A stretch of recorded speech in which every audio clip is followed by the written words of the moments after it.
নমস্কার বন্ধুরা, তোমরা কেমন আছো? আশা করছি তোমরা সবাই খুব ভালো আছো।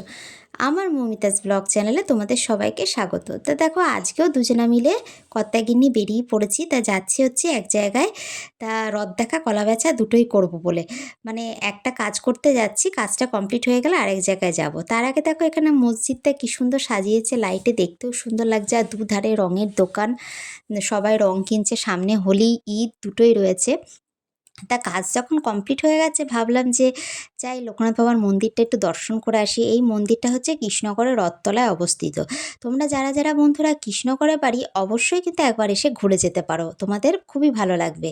আমার মন্দিরটা খুব ভালো লেগেছে। দিনের বেলা গেলে হয়তো বেশি ভালো লাগতো, কারণ আমার যেতে যেতে সন্ধে হয়ে গেছে, অন্ধকার।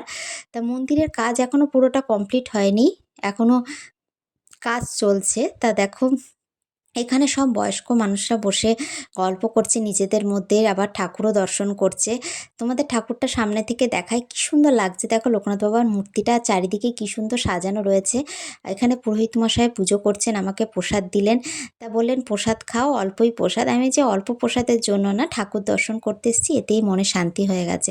আর এখানে শিব ঠাকুরের মূর্তি রয়েছে, তারপরে তোমার রাধাকৃষ্ণ মূর্তিও রয়েছে। আর এখানে পেছনেও লোকনাথ বাবার একটা মূর্তি রয়েছে। কেন এটা আমি বলতে পারবো না, আমি আজকেই প্রথম দেখলাম। আর দেখো, আমি বাইরে থেকে তোমাদের দেখাচ্ছি। বাইরের পরিবেশটা দেখো, অন্ধকার হয়ে গেছে, সন্ধ্যে ৭টা বাজে, লোকও সেরকম নেই। আমি যেহেতু এলাম এখানে, ভাবলাম এই মন্দিরটাও তোমাদের সাথে শেয়ার করি, তোমাদেরও ভালো লাগবে। আর ভিডিওটা ভালো লাগলে অবশ্যই কিন্তু লাইক, শেয়ার আর সাবস্ক্রাইব করে দিও। আমি বাইরে থেকে দেখালাম। আর এটা দেখো মন্দিরটার গেট। তা মন্দির গেট দিয়ে বেরিয়েই ডান দিকে দেয়ালে লোকনাথ বাবার যে বাণী, সেটা লেখা আছে। আর আমি বন্ধু লোকনাথ বাবাকে খুবই বিশ্বাস করি, মন থেকে মানি।